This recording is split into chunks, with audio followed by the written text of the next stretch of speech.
ঘৰটো বনাই আছোঁ, দাদাই যদি এক ৰাতিও খোলে আমাক ভাল লাগিল যে দাদাই ঘৰটোত খুইছে। এতিয়া আমাক এইটো বেয়া লাগি আছে, দাদাই নোখোৱাকৈ গুচি গ'ল ন। যিটো ঘৰ বনাই আছিলোঁ যিজন মানুহৰ কাৰণে, সেই মানুহজন নাই আৰু।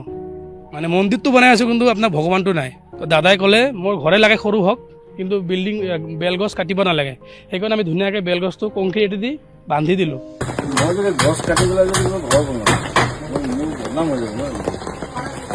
তো দাদাই লাষ্ট আহিছিল আপোনাৰ 13 ছেপ্টেম্বৰত আহিছিল। দাদা আহিখিনি কৈছিল যে মই টাইলছটো পচন্দ কৰিছোঁ, টাইলছটো এতিয়া মানে সোনকালে কামখিনি শেষ কৰিব লাগে। শেষ কৰি দাদা মানে এটা সপোন আছিল যে বহাগত ঘৰটোত যেনে তেনে সোমাল হয়। সপোনটো সপোনে থাকি গ'ল আৰু। দাদাই কৈছিল নদীৰ পাৰত বহি বহি বুঢ়াকালটো কাটিব, সেইটোও নহ'ল।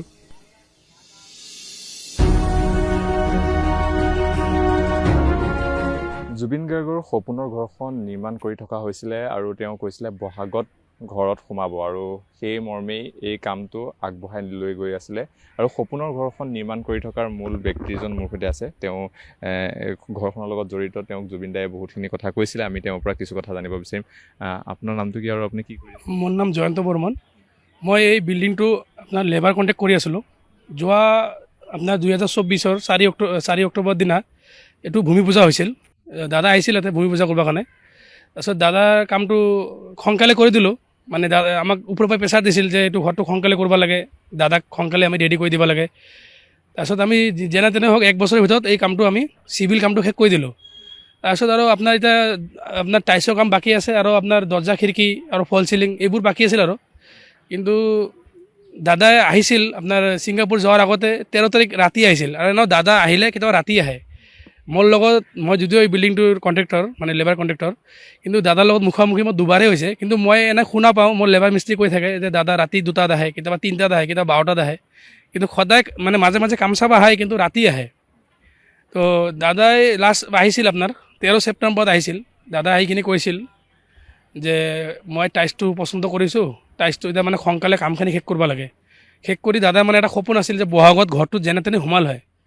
আৰু দাদাৰ সপোনটো সপোনে থাকি গ'ল আৰু। দাদাই কৈছিল নদীৰ পাৰত বহি বহি বুঢ়াকালটো কাটিব, সেইটোও নহ'ল।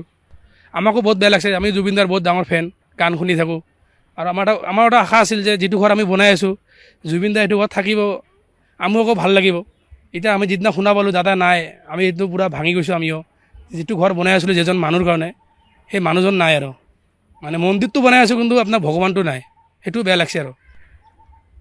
সেইটোৱে ক'ম আৰু কি ক'ম। আমিতো দাদাক এতিয়া মিছে কৰি আছোঁ। দাদাৰ মাটিত আহিছোঁ যদিও আমাৰ এতিয়া মনটো ভাল লগা নাই, কিন্তু মানুহজনে নাই। আৰু কি কৈছিলে তেওঁ? কিবা কৈছিলে?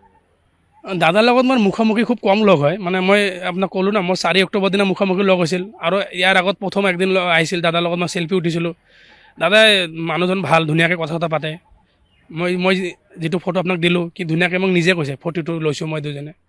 দাদাই আৰু দাদাৰ ঘৰটো বনাই আছোঁ, দাদাই যদি এক ৰাতিও খোলে আমাক ভাল লাগিল যে দাদাই ঘৰটোত খুইছে। এতিয়া আমাক এইটো বেয়া লাগি আছে, দাদাই নোখোৱাকৈ গুচি গ'ল ন। দাদা যিটো সপোনৰ মাটি আছিল খাৰগলিত, সেই মাটিটোত দাদাই নতুন বিল্ডিংটোত নোখোৱাকৈ গুচি গ'ল। এটা ৰাতি থাকিলেও ভাল লাগিলে যে এটা ৰাতি খুইছে কমচে কম। কিন্তু দাদাৰ ঘৰটো ক্লিয়াৰ নহওঁতে গুচি গ'ল। আমাক সেইটো বহুত আমনি কৰি থাকে কথাটো। আমি মানিব পৰা নাই এইটো কিয় হ'ল।